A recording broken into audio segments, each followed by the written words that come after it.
Bismillahirrahmanirrahim. Assalamualaikum warahmatullahi wabarakatuh. Innal hamdalillah nahmaduhu wa nasta'inuhu wa nastaghfiruh wa na'udzu billahi min shururi anfusina wa min sayyiati a'malina. Asyhadu an la ilaha illallah wa asyhadu anna Muhammadan 'abduhu wa rasuluh. Faqala Allah Ta'ala fi kitabihil karim. A'udzu billahi samil alim minasyaitonir rajim. Bismillahirrahmanirrahim. Atamuruna an-nasa bil birri wa tansawna anfusakum wa antum tatluna al-kitab afala ta'qilun.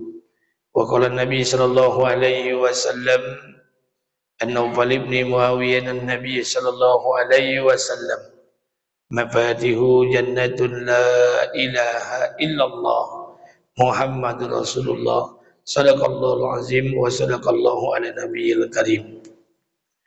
Syukur kepada Allah, berselawat kepada Rasulullah. Mudah-mudahan pada siang hari ini Allah Subhanahu wa taala senantiasa beri rahmat dan keberkahan buat kita bersama. Amin.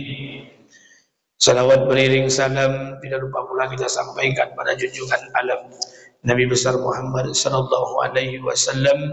Allahumma salli ala sayyidina wa nabiyyina wa habibina wa safiina wa zuhrina wa maulana Muhammad wa ala ali Muhammad.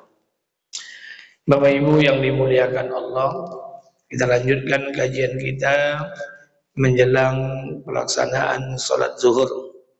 Qasasul anbiya, kisah para nabi dan kisah para rasul yang Allah ceritakan dalam Al-Qur'an. Ada satu kisah Nabi yang namanya Allah sebut 4 kali dalam Al-Quran. Nabi ini namanya disebut 4 kali dalam Quran. Kalau kita baca kisah Nabi ini kisah Nabi yang cukup unik. Kalau kita baca kisah Nabi Ayub, kita menangis dengan kesabaran dan ujian yang diberikan. Tapi kalau kita baca kisah Nabi ini, maka kita akan tertawa. Begitu hebatnya Allah ingin mentazkiyah dan mentarbiyah para kekasihnya.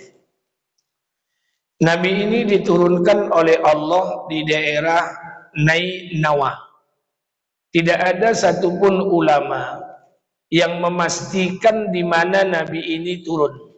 Tapi hanya bisa diperkirakan Nabi ini diturunkan di daerah Nainawa.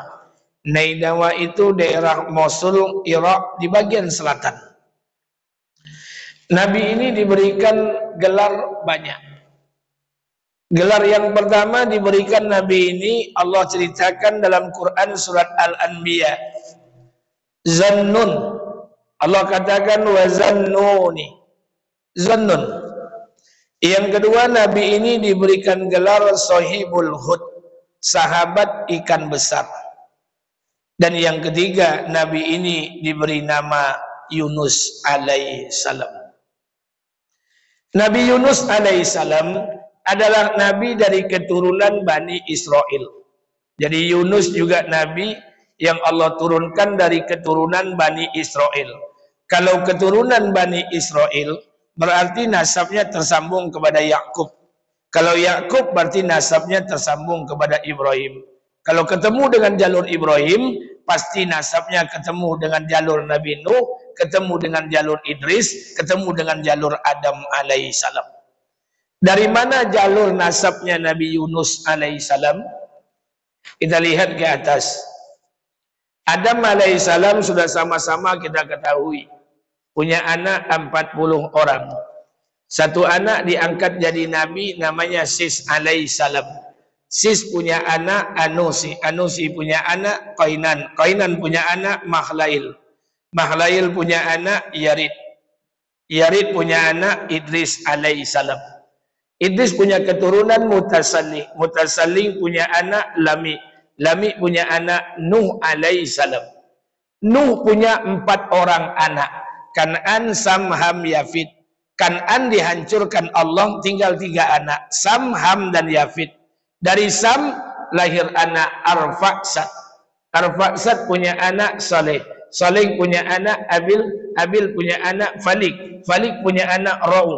Ra'u punya anak Sarud. Sarud punya anak Nahur. Dari Nahur ini lahirlah anak diberi nama Azar atau disebut dengan nama Tarah. Azar Tarah ini punya anak namanya Ibrahim alaihissalam. Ibrahim punya banyak istri. Salah satu istrinya adalah Sarah. Dari Sarah punya anak Nabi Ishaq alaihissalam. Ishaq punya anak Nabi Yakub alaihissalam. Yakub punya anak 12 orang. 12 orang ini dikatakan Bani Israel. Salah satu di antara 12 orang ini, satu anak diangkat jadi Nabi Yusuf alaihissalam. Saudaranya Yusuf, seayah dan seibu, namanya Benjamin. Benjamin punya anak Abu Maktar. Abu Maktar punya anak Matta. Matta punya anak Yunus alaihissalam. Maka dikatakan Yunus bin Matta, bin Abu Maktar, bin Benjamin, bin Yakub, bin Ishaq, bin Ibrahim, bin Tarah, bin Nahur, bin Sarud, bin Ra'u, bin Abil, bin Falik, bin Saleh, bin Arfa, bin Sam, bin Nuh, bin Lami, bin Mutasalli, bin Idris, bin Yarid, bin Mahlail, bin Qainan, bin Anusi, bin Sis alaihissalam, bin Adam alaihissalam. Nabi dari keturunan Bani Israel. Yunus alaihissalam, sebagaimana para nabi yang lainnya berdakwah, qul la ilaha illallah tuflihun, ajak manusia ini kepada Allah, orang ini akan berjaya. Maka diajaklah manusia ini kepada Allah. Nabi Yunus alaihissalam berdakwah kepada kaumnya. Apa yang menjadi beda Nabi Yunus dengan nabi yang lainnya? Setiap nabi kalau berdakwah, itu kaumnya tidak ada yang ditentukan oleh Allah. Adam berdakwah kepada kaumnya, Nuh berdakwah kepada kaumnya, Musa berdakwah kepada kaumnya, Ibrahim berdakwah kepada kaumnya, jumlah kaumnya tidak ditentukan. Tapi Yunus alaihissalam berdakwah kepada kaumnya, kaumnya ini ditentukan jumlahnya oleh Allah. Apa kata Allah? Kami turunkan Yunus alaihissalam untuk kaumnya. Berapa jumlah kaumnya? Mi'ati alfi. 100.000 orang. Au yazidun, atau lebih. Jadi umat Nabi Yunus itu cuma 100.000 orang. 100.000 orang ini Pak bukan uang, tapi kepala orang. 100.000 kaum Nabi Yunus alaihissalam. Berdakwahlah Nabi Yunus alaihissalam kepada kaumnya, berdakwah, tapi tidak satu pun di antara kaumnya yang mau beriman kepada Allah. Jadi sunnah dakwah itu, ketika kita berdakwah, ada yang menerima, ada yang menolak. Itu sunnah dakwah. Sunnah dakwah, Nabi Musa berdakwah, ada yang menerima, ada yang nolak. Ibrahim berdakwah, ada yang menerima, ada yang nolak. Itu sunnah dakwah. Jadi kalau ada orang berdakwah, kemudian semua jamaahnya menerima, itu perlu dipertanyakan dakwahnya. Tapi untuk Nabi Yunus, sunnah dakwah ini tidak berlaku. Kenapa tidak berlaku? Nabi Yunus alaihissalam berdakwah kepada kaumnya, seluruh kaumnya mi'ati alfi, 100.000 kaumnya, tidak satu pun yang beriman kepada Allah. Tidak ada cik pun yang beriman. Jangan-jangan kaum Nabi Yunus ini sama dengan preman pasar, Pak. Pakai ilmu basinya, basi banak, basi pakak aja kerajaan. Tidak satu pun di antara mereka yang beriman kepada Yunus. Maka dakwah yang pertama tidak diterima. Masuklah dakwah yang kedua. Apa dakwah yang kedua? Nabi Yunus berdakwah diikuti ancaman. Wahai kaumku, berimanlah kalian kepada Allah. Jika tidak akan datang azab dari akhirat yang sangat pedih kepada kalian. Maka ketika ancaman sudah disampaikan, kaum Nabi Yunus pun masih tetap tidak beriman kepada Allah. Maka dakwah yang kedua tidak diterima. Masuklah jilid yang ketiga. Apa jilid yang ketiga? Nabi Yunus berdakwah diikuti ancaman dan diberikan interval waktu. Apa kata Yunus alaihissalam? Wahai kaumku, berimanlah kalian kepada Allah. Jika kalian tidak beriman, dalam 3 hari azab akan datang. Dalam 3 hari azab akan datang. Nabi Yunus telah membuat interval waktu. Kalau hari ini hari Ahad, berarti Ahad, Senin, Selasa. Berarti hari Selasa paling lambat azab itu akan turun. Apa yang terjadi?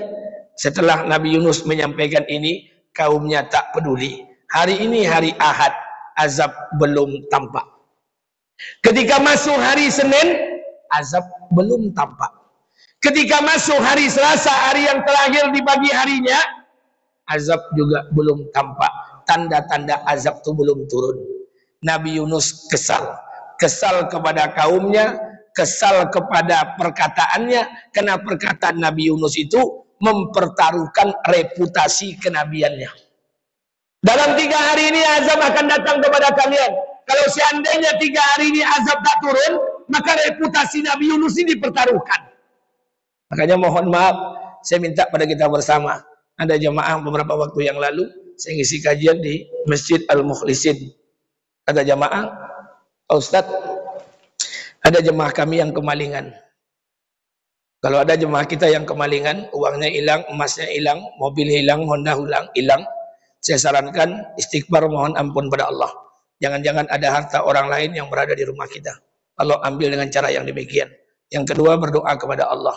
Lantas jemaah itu ngomong dengan saya, Pak Ustadz, kami coba baca Yasin 41 Ustadz. Maksudnya Bu, Yasinnya kami baca 41 kali. Saya sarankan kepada Bapak Ibu, tak usah dibaca. Kenapa? Iyo kalau malingnya tertangkap.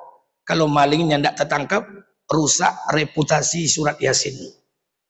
Sama dengan Yunus. Yunus berkata dalam 3 hari azab akan datang. Sementara hari ketiga azab belum datang. Rusak reputasi kenabian. Akhirnya dalam keadaan kesal, dalam keadaan marah, Nabi Yunus meninggalkan kaumnya. Ini yang diceritakan Allah dalam Quran surat Al-Anbiya.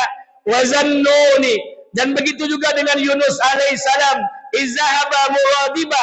Dia meninggalkan kampung kaumnya. Dalam keadaan kesal, dalam keadaan marah, dia tinggalkan kaumnya. Dia tinggalkan rumah, sporing, berangkat Nabi Yunus minggat. Ketika Nabi Yunus minggat, berangkat dari rumahnya, kaum Nabi Yunus di sore hari yang ketiga itu telah melihat awan sudah gelap. Mereka melihat petir sudah keluar. Apa kata kaum Nabi Yunus? Jangan-jangan apa yang disampaikan Yunus kok betul. Oleh karena itu marilah kita ke rumah Yunus. Pergilah kaum Yunus mi'ati alfi, 100.000 orang itu ke rumah Nabi Yunus alaihissalam. Apa yang terjadi? Sampai di rumah Nabi Yunus, terkejutlah mereka. Nabi Yunus sudah tidak berada di rumah mereka. Ini menambah keyakinan mereka. Kalau seperti ini kejadiannya, berarti azab akan datang. Kalau Yunus masih berada di rumah, azab tidak akan turun.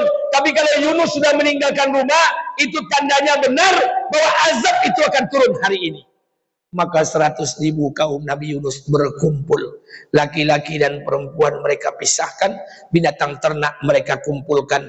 Anak kambing mereka pisahkan dengan induknya. Anak unta mereka pisahkan dengan induknya. Maka saat itu pecahlah tangisan mereka. Mereka menangis kepada Allah, memohonkan ampunan kepada Allah. Mereka minta ampun kepada Allah dengan sebenar-benarnya taubat. Itu yang dikatakan Allah dalam Quran. Tidak ada satu kampung yang azab kami turunkan kepada mereka. Kemudian mereka beriman dan iman mereka itu bermanfaat buat mereka. Kecuali kampungnya Yunus alaihissalam. Nabi Yunus, kaumnya bertaubat, diselamatkan oleh Allah, kemudian azab dihilangkan, kampungnya selamat, nabinya lari, nabinya sporing, sementara kaumnya bertobat. Yunus tak tahu. Naiklah Nabi Yunus ke atas kapal. Di atas kapal ada mitos, kalau ada orang berlayar di tengah lautan bertemu dengan gelombang yang sangat tinggi yang tidak pernah biasa ditemukan, berarti ada orang yang bermasalah di dalamnya. Maka dilihatlah ada Yunus di sana. Maka Yunuslah dipilih untuk dicampakkan dari atas kapal ke lautan. Salah seorang di antara mereka berkata, janganlah berbuat demikian. Bagaimana kalau kita undi saja? Diundilah, dikocoklah model kocok julo-julo. Kocokan pertama dikeluarkan, keluar nama Yunus. Kocokan kedua diundi, keluar lo Yunus. Kocokan ketiga keluar pula Yunus alaihissalam. 3 kali dikocok, maka keluarlah nama Yunus alaihissalam. Ketika itu terjadi, Yunus menangis. Yunus menangis. Kata ulama, begitu sensitifnya hati Nabi itu, Pak. 3 kali namanya diundi, keluar namanya 3 kali, Yunus menangis. Yunus mulai merasa ini teguran dari Allah, Allah mulai marah. Begitu sensitif hati Nabi, Pak. Tak sama dengan awak. Awak main julo-julo, kocok pertama keluar nama awak, kocok kedua keluar nama awak, kocok ketiga keluar nama awak. Apa awak sobik? Inilah rezeki anak soleh. La ilaha illallah. Yunus ketiga kali namanya disebut, dia menangis. Dia mulai tahu bahwa ini teguran dari Allah. Yang mengeluarkan nama itu Allah. Maka dilemparlah Nabi Yunus alaihissalam dari atas kapal, ditangkap oleh ikan yang sangat besar. Maka maaf hadirin yang dimuliakan Allah, ketika Yunus dilempar dari atas kapal, ditangkap oleh ikan yang sangat besar. Pelajaran yang pertama, Allah tuh memang suka mentazkiyah dan mentarbiyah hambanya. Jadi Allah tuh berbuat, Pak, kudratullah, sekehendaknya. Allah tuh suka ngeprank hambanya. Walaupun prank ini tidak tepat saya sebutkan namanya, tapi bahasa kitanya begitulah Allah. Allah murka kepada Yunus, murka. Allah marah kepada Yunus, marah. Kenapa Allah marah? Pertama, Nabi Yunus meninggalkan kaumnya. Yang kedua, Nabi Yunus meninggalkan medan dakwah. Allah marah. Allah tidak suka ada orang meninggalkan medan dakwah tanpa izinnya. Beda dengan Nabi Lut. Kalau Nabi Lut jelas diperintahkan oleh Allah. Wahai Lut, ajak anak istrimu sebelum terbit fajar, kau tinggalkan perkampungan Sodom ini. Aku akan hancurkan Sodom ini. Maka berangkatlah Nabi Lut beserta anak dan istrinya. Ketika berangkat, apa kata Allah? Wahai Lut, kamu jangan menoleh ke belakang, jalan terus. Istri dan anaknya menoleh ke belakang, istri dan anaknya pun dihancurkan oleh Allah. Lut meninggalkan Sodom karena perintah Allah. Yunus meninggalkan kampungnya, belum ada perintah dari Allah. Yunus meninggalkan medan dakwah. Allah marah, marah. Allah murka, murka. Tapi marahnya sang kekasih dengan kekasih. Kalau bahasa awak, Pak, marah, marah sayang. Bongi, bongi cinta. Makanya ulama-ulama kita dahulu, para wali-wali Allah berdoa, apa doa mereka? La taj'al sayyi'ati sayyi'ati minal ahbabta. Ya Allah, jadikan kesalahan kami kesalahan-kesalahan orang-orang yang kau cintai. Kami salah, tapi salahnya orang-orang yang dicintai Allah. Allah marah dengan Yunus, marah. Allah murka dengan Yunus, murka. Tapi marah-marah sayang. Apa buktinya? Dikatakan dalam sejarah Qasasul Anbiya yang dikarang oleh Imam Ibnu Katsir, Nabi Yunus dilempar dari atas kapal. Ketika dilempar dari atas kapal, disambut oleh ikan yang sangat besar. Kata ulama, sebagian ulama mengatakan ikan itu bukan 1, 2. Nabi Yunus dilempar dari atas kapal. Ketika dilempar, disambut oleh ikan paus, ikan yang besar. Ikan ini dimakan lagi oleh ikan yang sangat besar. Makanya dikatakan zulumat, zalama yazlimu zulman, kegelapan dalam kegelapan, kegelapan dalam perut ikan, kegelapan di dasar lautan, kegelapan di waktu malam. Apa buktinya? Allah marah dengan Yunus, marah. Allah murka, murka, tapi sayang. Apa kata Allah? Wahai Nun, wahai Hud, wahai ikan besar, wahai ikan paus, sebentar lagi kekasihku akan dilempar dari atas kapal. Kata Allah, wahai paus, nanti kau telan itu kekasihku Yunus itu. Tapi ingat, jangan kau sobek-sobek dagingnya, dan jangan kau patah-patahkan tulangnya. Kau boleh telan itu kekasihku, tapi jangan kau sobek dagingnya, dan jangan kau patah-patahkan tulangnya. Makanya ini yang dikatakan, wazannuni izahaba mughadiba. Dan ketika Yunus alaihissalam meninggalkan kaumnya dalam keadaan marah, dalam keadaan kesal, dia menyangka bahwa Allah tidak akan menyempitkannya. Dalam kegelapan itu, Nabi Yunus alaihissalam berdoa, la ilaha illa anta subhanaka inni kuntu minal zalimin. Maka doa Nabi Yunus dikabulkan Allah. Pelajaran yang kedua, Allah tuh memang berbuat sekehendaknya. Kita tak tahu apa yang mau dibuat oleh Allah. Kadang Allah tuh berbuat apa yang bertentangan dengan akal kita. Jadi mohon maaf, Pak, ini ranahnya Allah. Allah tuh berbuat sekehendak. Allah tuh memang suka mentarbiyah, mentazkiyah. Kalau bahasa kitanya ngeprank hambanya. Bukan hanya Yunus, dulu ada nabi namanya Musa. Ketika Musa di Bukit Tursina, apa kata Allah? Wahai Musa, apa yang ada di tongkatmu? Ya saya, ini tongkatku ya Allah. Dengan tongkat ini aku bisa berlari. Dengan tongkat ini aku bisa mengambil daun-daunan. Dengan tongkat ini aku bisa, maaf, dengan tongkat ini aku bisa bersandar. Dengan tongkat ini aku bisa beristirahat. Tongkat ini, tongkat ini, tongkat ini. Allah tanya satu, tapi Nabi Musa tanya jawab dengan 10 jawaban. Apa kata Allah? Wahai Musa, lempar itu tongkat. Dilempar oleh Musa tongkat. Berubah tongkat itu menjadi ular yang besar. Nabi Musa dikejar ular yang besar. Berapa lama Nabi Musa dikejar ular yang besar? Dalam Qasasul Anbiya yang dikarang oleh Imam Ibnu Katsir mengatakan Nabi Musa dikejar ular yang berubah dari tongkatnya itu berapa lama? 3 hari 3 malam. Ada awak yang dikejar ular 3 hari 3 malam, Pak. Awak jangan ular Pak dikejar jando je sehari semalam manangi awak dia. 3 hari 3 malam. Apa kata Allah? Musa, la takhaf. Jangan takut kata Allah. Jangan kamu takut. Pegang tuh ular. Dipegang oleh Musa ekornya. Kata Allah, jangan ekornya pegang. Kapalonya tuh pegang. Dipegang oleh Musa. Berubah ular menjadi tongkat. Allah suka ngeprank hambanya. Allah juga mentazkiyah Yunus alaihissalam. Allah murka. Tapi murkanya sang kekasih dengan kekasih. Jadi mohon maaf Pak. Apapun yang dilakukan Allah pasti yang terbaik. Walaupun tak masuk di akal kita. Bapak lihat perjanjian Hudaibiyah. Maaf. Kalau kita berangkat umroh, di Mekah itu ada tempat 3 mengambil mikot.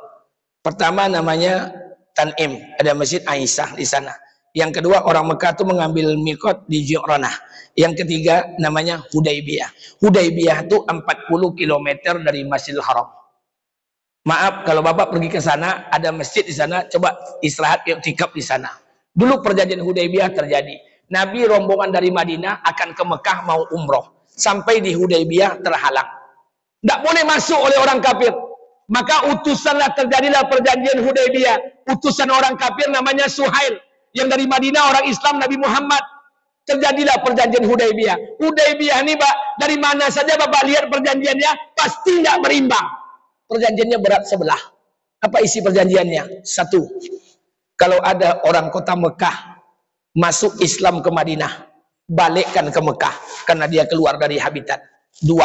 Kalau ada orang Madinah Islam masuk ke kafir kembali ke kota Mekah, tidak boleh dipulangkan ke Madinah karena dia telah kembali ke habitatnya. Perjanjian yang berat sebelah. Umar berkata kepada Rasulullah, "Ya Rasulullah, apakah engkau ini nabi? Kenapa kau permalukan agama kita di hadapan orang kafir? Perintahkan kami ya Rasulullah. Kalau kau perintahkan kami untuk membunuh mereka, kami perangi mereka. Kalau kami menang, Allah berikan kami. Kalau kami kalah, kami syahid." Kata Umar. Apa kata Rasulullah? Wahai Umar, yang Nabi itu den bukan waang. Den pun diangkat oleh Allah, bukan mereka yang angkat. Santai saja Umar, kata Rasulullah. Umar tak puas, ngadu dengan Abu Bakar. Apa kata Umar? Wahai Abu Bakar, bagaimana dengan Hudaibiyah ini? Perjanjian yang berat sebelah. Apa kata Abu Bakar Siddiq? Umar, la tadkhul baina wa bainahu habibi. Umar, kamu jangan masuk wilayah kekasih dengan orang yang dikasihinya. Ini wilayah private, Pak. Wilayah antara kekasih dengan orang yang dikasihinya. Apa pelajaran penting? Jangan baperan, jangan takut, Pak. Ini mohon maaf. Berapapun hebatnya orang-orang kafir membuat perjanjian dengan Indonesia ini untuk menghancurkan Islam di Indonesia, Bapak jangan takut, Ibu jangan takut.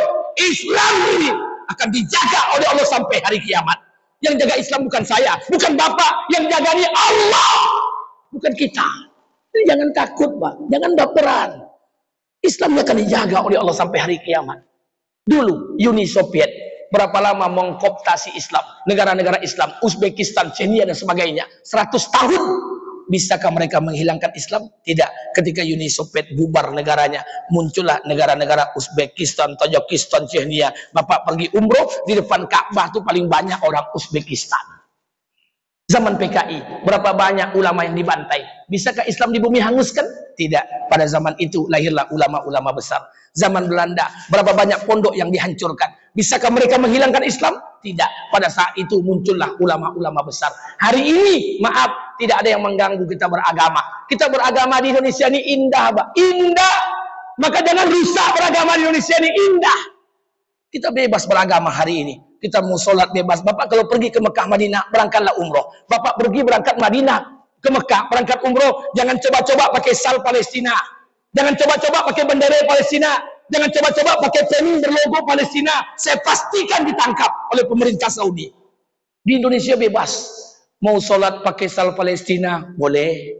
Mau sholat pakai kopiah bendera Palestina, boleh. Mau pakai sajadah mereknya Palestina, boleh. Mau bawa bendera kemana-mana, bendera Palestina, boleh. Bendera Palestina dibawa kemana-mana. Bendera awak tidak pernah dipasang. Kadang tidak buta awak. Indah menggalang dana untuk Palestina, welcome. Indah kita beragama. Maka saya sampaikan buat kita bersama, maaf.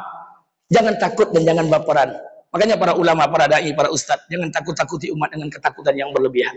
Kita tahu hari kiamat akan datang. Kita tahu Imam Mahdi akan turun. Kita tahu Dajjal akan turun. Kita tahu surga neraka pasti ada. Tapi jangan takut-takuti umat ini dengan ketakutan yang berlebihan. Jangan khawatir, Pak. Tugas kita hari ini, dekatkan diri kita dengan Allah. Pasti agama ini akan dijaga oleh Allah sampai hari kiamat. Persoalannya, ketika agama ini tetap ada di muka bumi, apakah ketika kita mati nanti kita mati dalam keadaan husnul khotimah atau mati dalam keadaan su'ul khotimah? Maka jadikan diri kita yang terbaik di hadapan Allah. Sekali lagi saya ingatkan buat kita bersama, jangan takut. Apapun informasi yang kita dapatkan demi Allah, yakinlah agama ini bukan di tangan saya, bukan di tangan tuan-tuan, agama di tangan Allah Subhanahu wa taala. Allah pingin kita jadi hambanya yang terbaik. Jadikan diri kita yang baik di hadapan Allah. Mudah-mudahan kebaikan ini menjadi sebab Allah berikan kebaikan-kebaikan yang lain buat saudara-saudara kita yang lain. Amin. Amin. Amin. Ya Rabbal Alamin. Ini mungkin yang dapat saya sampaikan pada siang hari ini. Sekali lagi saya ingatkan kepada kita bersama, demi Allah, setiap orang ada masanya. Setiap masa pasti ada orangnya. Baik menjadi orang penting, tapi jauh lebih penting lagi kalau kita menjadi orang yang baik. Allah akan matikan satu orang hamba menurut cara hidupnya dan akan dibangkitkan oleh Allah di hari kiamat menurut cara matinya. Nabi kita hidup memikirkan umat, maka nanti ketika Nabi sakaratul maut, yang keluar dari mulut Nabi, ummati, ummati, ummati. Dan di hari kiamat nanti ketika Nabi dibangunkan oleh Allah, perkataan yang keluar pertama sekali di mulut Rasulullah, kaifa ummati, Allah bangkitkan menurut cara matinya dan Allah wafatkan menurut cara hidupnya. Mudah-mudahan Allah cabut nyawa kita sebagai seorang syuhada dan dicabut nyawa dalam keadaan husnul khatimah. Amin. Amin ya Rabbal Alamin. Lebih dan kurang saya mohon maaf. Subhanakallah wa bihamdika asyhadu an la ilaha illa anta astaghfiruka wa atubu ilaik. Assalamualaikum warahmatullahi wabarakatuh.